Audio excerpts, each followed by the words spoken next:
নমস্কাৰ। আজি ভাওনাৰ সংলাপ প্ৰক্ষেপণ প্ৰতিযোগিতাত মই শকুনিৰ প্ৰতিশোধ নাটভাগীৰ শকুনি এটি সংলাপ আৰু অম্বাৰ দেহত্যাগ নাটভাগীৰ অম্বাৰ এটি সংলাপ প্ৰক্ষেপণ কৰিবলৈ আগবাঢ়িছোঁ। তাত যদি কিবা ভুল ভ্ৰান্তি হয় আপোনাৰ সবে শুধৰাই ল'ব। কৃষ্ণ। অম্বাৰ চৰিত্ৰটি প্ৰক্ষেপণ কৰিবলৈ ওলাইছোঁ। ক্ষতীয় কলংক হৈ আলবুল আজি মোক কৈছিল কলংকিনী বুলি। মই হেনো উচিষ্ঠ ভীষ্ম। মই হেনো উচিষ্ঠ ভীষ্ম। হে ভগৱান, তুমি মোৰ ওপৰত মৰ্যাঘাত কৰা নাই কিয়? পলয়ৰ ধুমকেতু আহি মোৰ শিৰাই সোমাই মোক নিশেষ কৰি দিয়া নাই কিয়?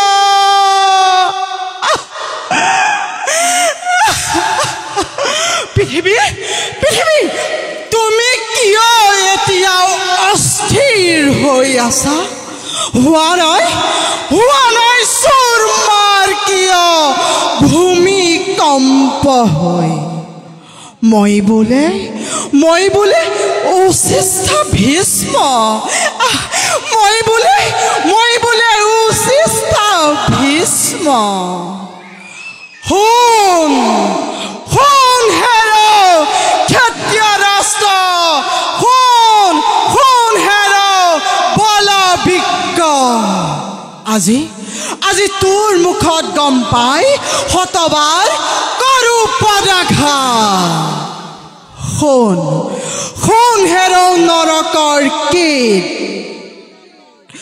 মই যদি বিষকন্যা হওঁ বিষ পৰীক্ষণ কৰি যাম তোৰ শিৰাই তেজ লাগে। লহ জিভ মেলি ৰক্ত লাগে, তেজ লাগে।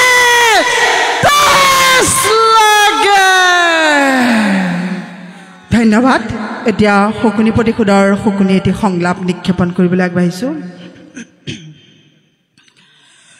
ইমান চেষ্টা কি অথলে যাব পাৰে? ইমান পাপ কি পৃথিৱীত কোনোবাই সহ্য কৰিব পাৰে? মোৰ আজন্ম সাধনৰ সফলতা অদূৰত। দুৰ্যোধন তুমি ৰাজেশ্বৰ আৰু মই দিনহীন অন্নসেৱী।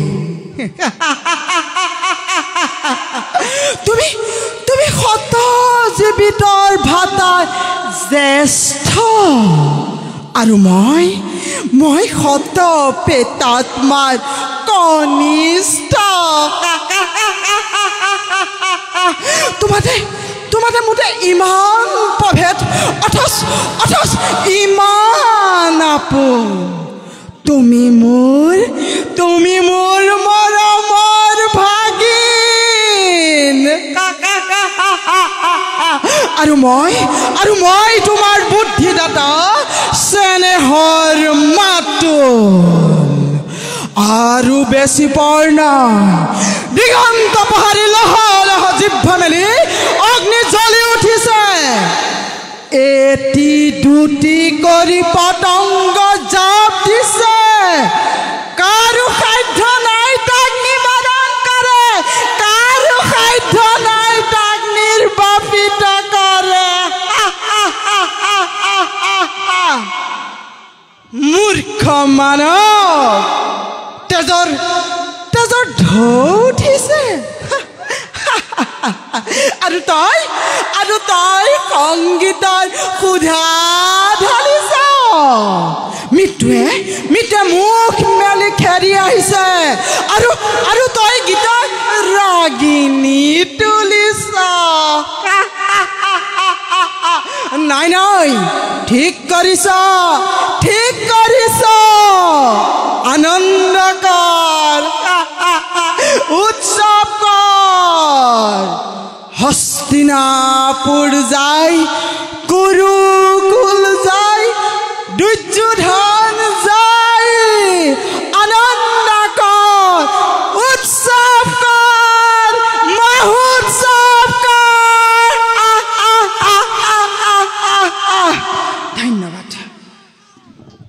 ধন্যবাদ।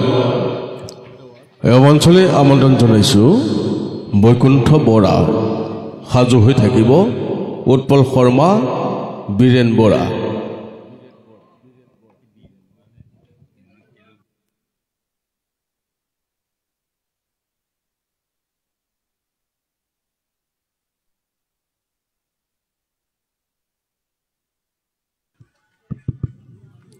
নমস্কাৰ। আজি এই সংলাপ প্ৰক্ষেপণ প্ৰতিযোগিতাত মই গণেশ গগৈদেৱৰ ৰচিত শকুনিৰ প্ৰতিশোধ নাটকৰ শকুনিৰ আৰু লম্বোদৰ বৰাদেৱৰ ৰচিত দস্যু মহাকাল নাটকৰ ভিক্ষাৰী নৰেশ্বৰ চৰিত্ৰৰ সংলাপ প্ৰক্ষেপণ কৰিবলৈ আগবাঢ়িছোঁ। ইমান চেষ্টা কি অথলে যাব পাৰে?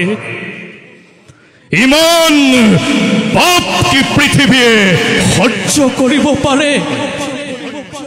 মোৰা জন্ম সাধনাৰ সফলতা সহদূৰ। দুৰ্যোধন, তুমি ৰাজেশ্বৰ আৰু মই দিনহীন অন্নসেৱী। তুমি শত জীৱিত ভ্ৰাতাৰ জ্যেষ্ঠ আৰু মই শত প্ৰেতাত্মাৰ কনিষ্ঠ। তোমাতে মোতে ইমান প্ৰভেদ, অথচ ইমান আপোন। তুমি মোৰ মৰমৰ ভাগিন আৰু মই তোমাৰ বুদ্ধিদাতা স্নেহৰ মাতুল।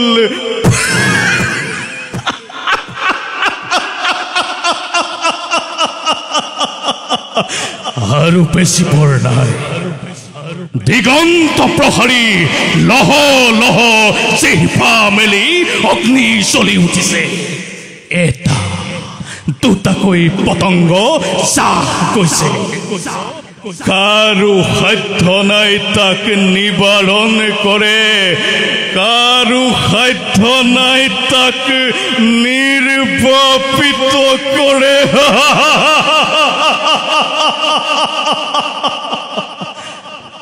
নমস্কাৰ। মই দস্যু মহাকাল নাটকৰ ভিক্ষাৰী নৰেশ্বৰ চৰিত্ৰৰ সংলাপ প্ৰক্ষেপণ কৰিবলৈ আগবাঢ়িছোঁ। তই মনে মনে থাক মাজনী, তই মনে মনে থাক। আৰে তোৰ মাতৃৰ বিয়োগৰ আজি 20 বছৰে মই তোক মাতৃৰ অভাৱ অনুভৱ কৰিবলৈ দিয়া নাছিলোঁ। আৰু আজি তই এই বৃদ্ধ পিতাৰ বুকুত খেল প্ৰহাৰ কৰি তই মোক এৰি যাবলৈ ওলাইছ। আৰে তই এবাৰো ভাবি নাচালি যে তোৰ অবিহনে মই কেনেকৈ জীয়াই থাকিম? তোৰ অবিহনে মই কেনেকৈ জীয়াই থাকিম? সি মগধৰ যুৱৰাজ, শ্ৰেষ্ঠ পাল বংশত তাৰ জন্ম। ৰাখি ৰাখি ধন ঐশ্বৰ্যৰে তাৰ আছে পৰিপূৰ্ণ 7 খলপীয়া সোণৰ সিংহাসন।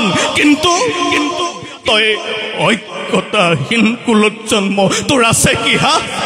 তোৰ আছে কি? ধন আছে, জন আছে, বুদ্ধি আছে নে তোৰ সাহস আছে? তোৰ আছে ফুলৰ দৰে এটা সুন্দৰ চেহেৰা আৰু ফুলৰ দৰে এখন পবিত্ৰ অন্তৰ। তাৰে মোহত পৰি সিটোক নিবলৈ আহিছে। বাচিল মাজনী, বাচিল। এফালে ৰাখি ৰাখি ধন ঐশ্বৰ্যৰে পৰিপূৰ্ণ 7 খলপীয়া মগধৰ ৰাজসিংহাসন আৰু আনফালে বুঢ়াৰ অকৃত্ৰিম স্নেহ। ৰজাৰ ল'ৰা হৈ ভিক্ষাৰী নৰেশ্বৰ ঘৰত ছোৱালী ৰখীয়া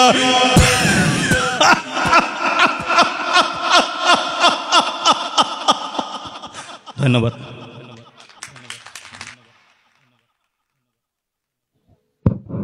ধন্যবাদ এই অঞ্চলে আমন্ত্ৰণ জনাইছোঁ উৎপল শৰ্মা পূৰ্বতে ঘোষণা কৰিছিলোঁ বীৰেন বৰা আমি তেখেতক পৰৱৰ্তী সময়ত মঞ্চলৈ আমন্ত্ৰণ জনাম সাজু হৈ থাকিবলৈ অনুৰোধ জনাইছোঁ মহাদেৱ দত্ত নিজৰা হাজৰিকা সংগীতা দত্ত এয়া মঞ্চত উৎপল শৰ্মা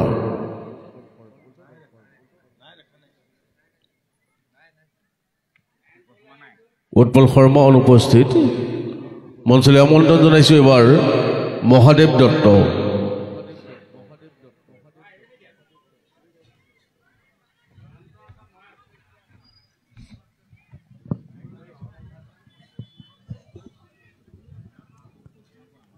কৃষ্ণ নমস্কাৰ মোৰ নাম শ্ৰী মহাদেৱ দত্ত আজি এই ভাওনা সংলাপ প্ৰক্ষেপণ প্ৰতিযোগিতাত মই ক্ৰমে মৎস্য অৱতাৰ চাৰিবেদ উদ্ধাৰ নাটভাগীৰ হয়দত্ত চৰিত্ৰটিৰ এটি সংলাপ আৰু ৰাম পৰাজয় সীতাৰ পাতাল গমন নাটভাগীৰ লক্ষ্মণ চৰিত্ৰটিৰ এটি সংলাপ প্ৰক্ষেপণ কৰিবলৈ ওলাইছোঁ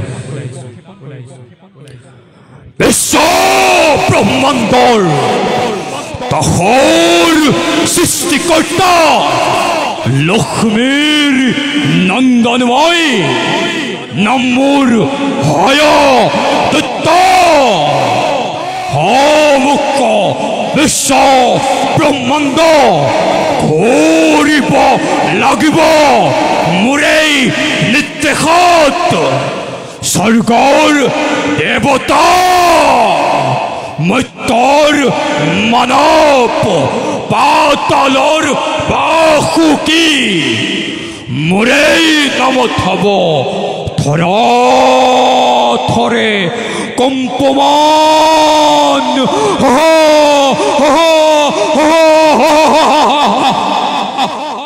তোমাৰ কন্যা সৰস্বতী সৌন্দৰ্যৰ ৰাণী কৰিব লাগিব তাইকে মোৰে অৰ্ধাংগিনী দেখিব জগতে বুজিব বিশ্বই দানৱৰ হত্যা কৰ্তা এই হয় দত্তৰ বীৰত্ব পৰকম শকতি কিমান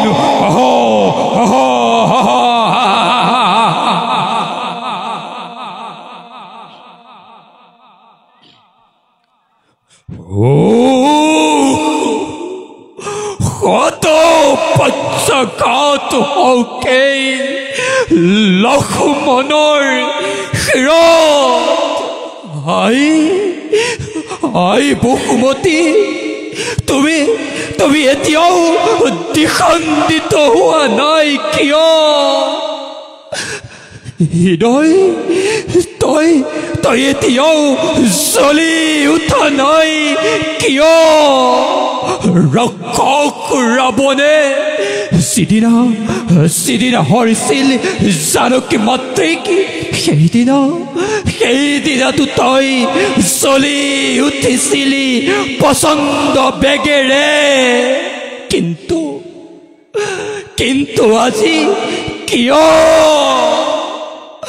ৰাজ্যধন পৰিহৰি ত্যাগ কৰি স্নেহৰ উৰ্মিলাক ৰাজ কাৰেঙত তোমাৰ বাবে মেৰিয়াই লৈছিলো দাদা শৰীৰত বাকলি বসন কিন্তু কিয় দিলা এনে নিষ্ঠুৰা দেশ এই নেকি লক্ষ্মণক প্ৰতিদান তোমাৰ বনৰ বনৰ মাজত জানকী মাতৃয়ে সুধিব যেতিয়া মোক স্নেহৰ লক্ষ্মণ হিংস জন্তুৰে পৰিপূৰ্ণ এই বনৰ মাজত মই কেনি যাম ক'ত থাকিম তেতিয়া কি বুলি উত্তৰ দিব এই নিষ্ঠুৰ লক্ষ্মণে নাই মই আৰু বিচলিত হ'লে নহ'ব জ্যেষ্ঠ দাদা পিতৃতুল্য মোৰ মই তেওঁৰ আদেশ পালিবই লাগিব যাওঁ মই ত্যাগ কৰি হৃদয়ৰ সকলো মমতা এৰি থৈ আহোঁতে বিচাৰকীক অৰণ্যৰ মাজে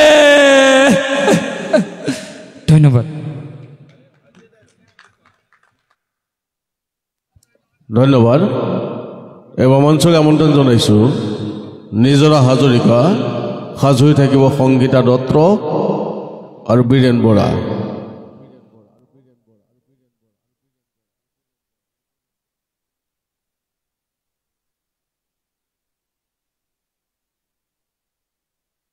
কৃষ্ণ আজি ভাওনা সংলাপ প্ৰক্ষেপণ প্ৰতিযোগিতাত মই বিপ্ৰপুত্ৰ এনায়ন নাথ ভাগীৰ বামুণী চৰিত্ৰ ভাগৰ এটি সংলাপ প্ৰক্ষেপণ কৰিবলৈ ওলাইছোঁ হে ভগৱান তুমি মোৰ কপালত ইয়াকে লিখিলা জন্ম হৈ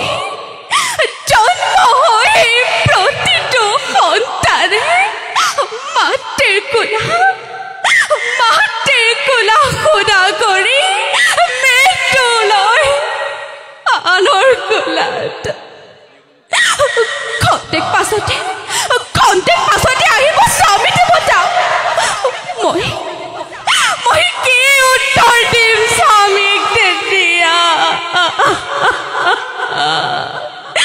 মই কি উত্তৰ দিম নাই এই মৰ্মাহত দৃশ্য দেখাৰ আগতে মোৰ মৃত্যু নহ'ল কিয়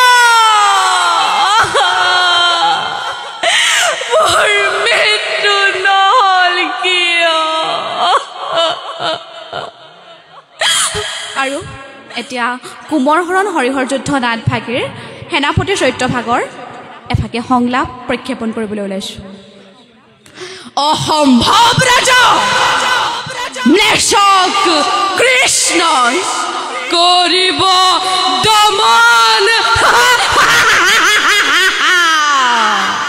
ই মাত্ৰ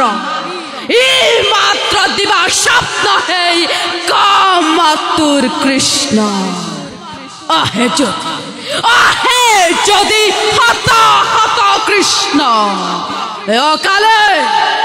অকলে কাল ৰূপে তাক কৰিম নিধন অতি শীঘ্ৰে আৰম্ভ কৰোঁ আমাৰ বিজয় অভিযান সোণহেৰ ভাৰতৰ কৃষ্ণ পদলে হংকাৰী যাদৱ বাহিনী গৈ আছো ম্লেচ্ছ আমি ধুমুহা গতিৰে খৰ্ব কৰি যাদৱৰ বৃথা গৰ্ব উৰুৱাম ম্লেচ্ছৰ বিজয় নিশান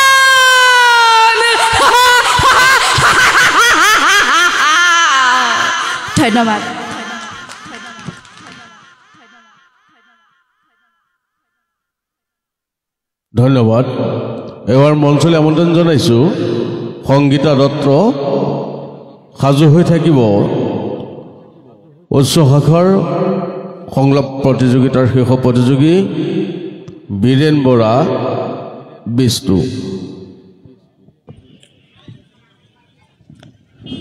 নমস্কাৰ আজি এই সংলাপ প্ৰক্ষেপণ প্ৰতিযোগিতাত মই উৎপল খনিকৰ দেৱৰ কোমৰ হৰণ হৰিহৰৰ যুদ্ধ নাটভাগী উষা আৰু চিত্ৰলেখা দুয়োটি চৰিত্ৰৰ সংলাপ আৰু কালযবনৰ দুখফাকি সংলাপ ক'বলৈ লৈছোঁ। চিত্ৰলেখা। অবুজ নহবা সখী, তোমাৰ অনুৰোধ ৰক্ষা কৰা মোৰ পক্ষে একেবাৰে অসম্ভৱ। এই কন্যাপুৰ প্ৰৱেশ যিদৰে অসাধ্য, সেই তাৰকাৰ তাৰাৱতী প্ৰৱেশো তদ্ৰূপ অসাধ্য। এই নগৰ যিদৰে অগ্নিগড়ে ৰক্ষিত, সেই নগৰ সাগৰেৰে সুৰক্ষিত। কুমাৰপুৰ বেজ কৰি কুমাৰক হৰণ কৰি অনা মোৰ পক্ষে একেবাৰে অসম্ভৱ সখী। উষা। সখী, অবুজন মনে আজি মোৰ একোকে নুবুজে, একোকে নামানে। বুজে আৰু মানে মাথো প্ৰাণেশ্বৰ কুমাৰক। বুজনিৰ নাই প্ৰয়োজন সখী, যদিহে তুমি আনি দিবহি নোৱাৰা কুমাৰক, তেন্তে অনতি পলমে মোৰ জীৱনৰ সামৰণি দেখিবা সখী। এতিয়া কুমৰ হৰণ হৰিহৰৰ যুদ্ধ নাটভাগীৰ কালযবন চৰিত্ৰটিৰ দুফাকি সংলাপ মই ক'বলৈ লৈছোঁ।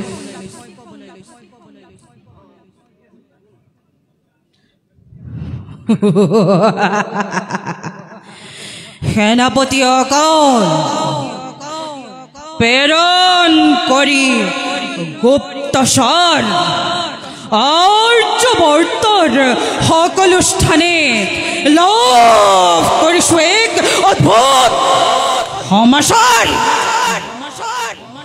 ভাৰতৰ মথুৰাপুৰত কৃষ্ণ নামে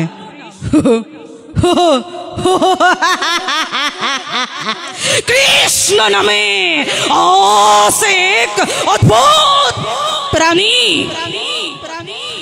যাদু বিদ্যাত বিহাৰত সিটো মায়া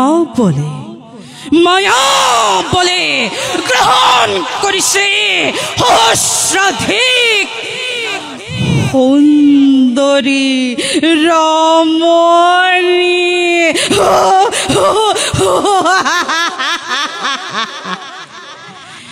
ইমানেই নহয় সেনাপতি, সি বোলে জগতৰ ঈশ্বৰ। তেনে কথা প্ৰচাৰ কৰে তাৰ ভক্তসকলে। আৰ্যবৰ্তৰ ৰজা মহাৰজাসকলৰ মাজত সংঘাত সৃষ্টি কৰি বিস্তাৰ কৰিছে সি নিজৰ সাম্ৰাজ্য। কোন দিনা মায়া বলে গ্ৰহণ কৰিব আমাৰ নিজ সাম্ৰাজ্য। দেখা নাই মই তাৰ কোনো নিশ্চয়তা। পুনৰ মই কালযবনৰ দ্বিতীয় ফাকি সংলাপ ক'বলৈ লৈছোঁ।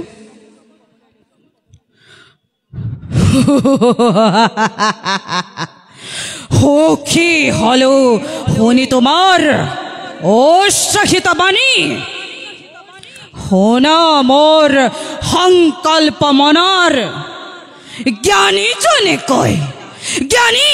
কয় আক্ৰমণ হ'ল শ্ৰেষ্ঠ প্ৰতিৰোধ। গতিকে লৈ মোৰ নেচৰ বিশাল বাহিনী ধ্বংস কৰোঁ মথুৰা নগৰ। আৰ্যবৰ্তৰ পৰা ম্লেচ্ছ ধৰ্ম জগতত কৰিম প্ৰচাৰ। দেখুৱাম জগতত নিজৰ শক্তি অপাৰ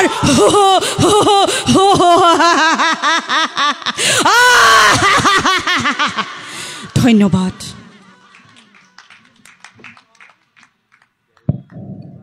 ধন্যবাদ। এইবাৰ মঞ্চলৈ আমন্ত্ৰণ জনাইছোঁ বীৰেন বৰা বিষ্টু। আমাৰ সমূহ প্ৰতিযোগী উচ্চ নিম্নৰ সমূহ প্ৰতিযোগীৰ বাবে উৎসাহ প্ৰেৰণাৰ প্ৰতীক বীৰেন বৰা তেখেতে সংলাপ প্ৰক্ষেপণ কৰিব। আমি মঞ্চলৈ আমন্ত্ৰণ জনাইছোঁ।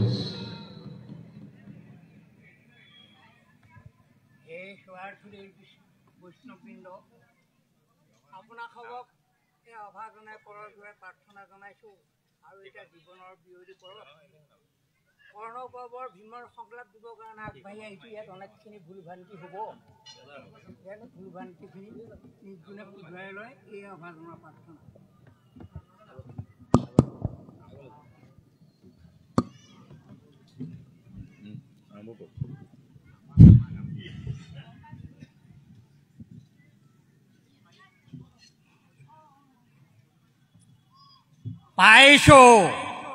পাইছো দুঃশাসনৰ শক্তিৰ পৰিচয় ভালদৰে বুজি পাইছো। দুঃশাসন আকাশত দিবাকৰাকৈ চেঙিতে বৈতৰ মানৱকৈ চিঞৰি চিঞৰি অনিষ্ট বসুধা বুকুটোৰ পাপে ভৰে সতীৰ লুটকেশৌ বৈতৰণি কৰিছে সদন।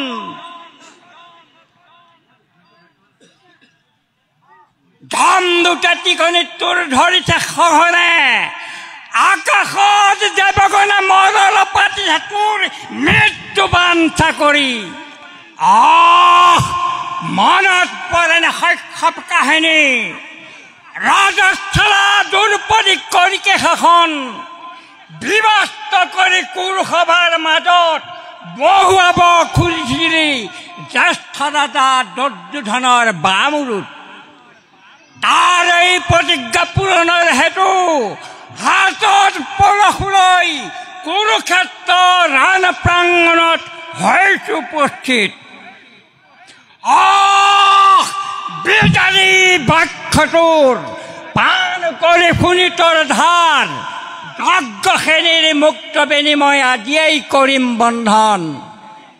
তোৰ ৰক্ষা হেতু যদি আহে স্বয়ং মহাদেৱ হাতে খোল লৈ তথাপিতো বিকুদৰৰ কৰা লাগাখৰ পৰা তোক উদ্ধাৰ কৰিবলৈ সমৰ্থ নহ'ব। এতিয়া মই পবৰি পতনৰে ভাগি সংলাপ আগবঢ়াম। ভুল ভ্ৰান্তি হ'লে যাতে শুধৰাই লয়।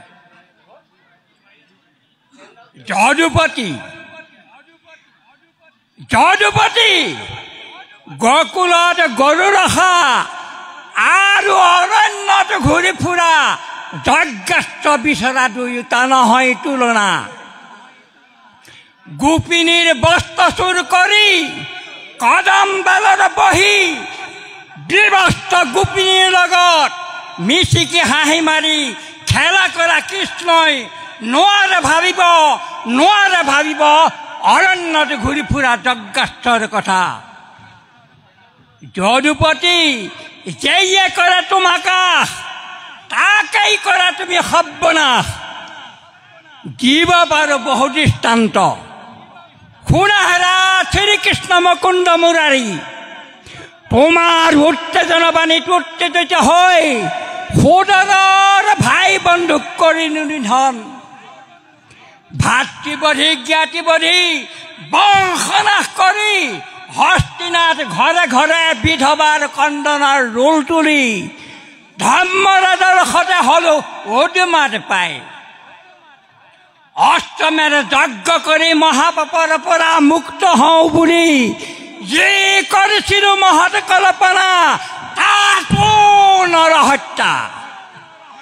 মাতো শুনো বিধৱাৰ কৰুণ কন্দন কোৱা যদুপতি ভাৰতত শান্তি নিমিত্তে পাণ্ডৱৰ ৰক্ষা নিমিত্তে কৰিছা কি তুমি মহৎ কল্পনা ভগৱানে ভগৱান সকলোৱে কয় তোমাক ভগৱান বুলি তুমি হেনো শ্ৰীকৃষ্ণ পূৰ্ণব্ৰহ্ম বিষ্ণু অৱতাৰ এই কথা যদি সঁচাই হয় তেন্তে পাণ্ডৱৰ ভাগ্যলিপি কিয় তুমি লিখিলা এইদৰে নমস্কাৰ